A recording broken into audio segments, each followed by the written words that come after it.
ఉత్తరాంధ్రలో మరో చారిత్రక ఘట్టం ఆవిష్కృతం కానుంది. ఇటీవలే ఆర్సెలర్ మిత్తల్ ఉక్కు పరిశ్రమకు భూమి పూజ చేసిన కూటమి ప్రభుత్వం మరో ప్రతిష్టాత్మక ప్రాజెక్టుకు పునాదిరాయి వేయనుంది.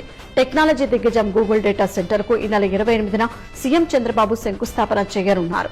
దాదాపు $15 బిలియన్ భారీ పెట్టుబడితో రూపుదిద్దుకోనున్న ఈ ప్రాజెక్టు గ్లోబల్ టెక్నాలజీ మ్యాప్ పై ఏపీని మరింత బలంగా నిలబెట్టనుంది. దిగ్గజ సంస్థ గూగుల్ విశాఖపట్నంలో డేటా సెంటర్ కు ఈ నెల 28న ముఖ్యమంత్రి చంద్రబాబు చేతుల మీదుగా శంకుస్థాపన నిర్వహించనుంది. కార్యక్రమానికి Google cloud CEO Thomas Kurian తో పాటు సంస్థకు చెందిన పలువురు ప్రముఖులు హాజరవుతారని ప్రభుత్వానికి సమాచారం అందింది.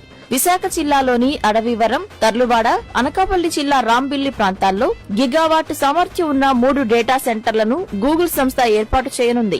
వీటిని 2028 జూలై నాటికి పూర్తి చేసి కార్యకలాపాలు ప్రారంభించాలని భావిస్తోంది. దీని ద్వారా గూగుల్ 1.35 లక్షల కోట్ల పెట్టుబడి పెట్టనుంది. దేశానికి వచ్చిన అతిపెద్ద విదేశీ పెట్టుబడి ఇదే.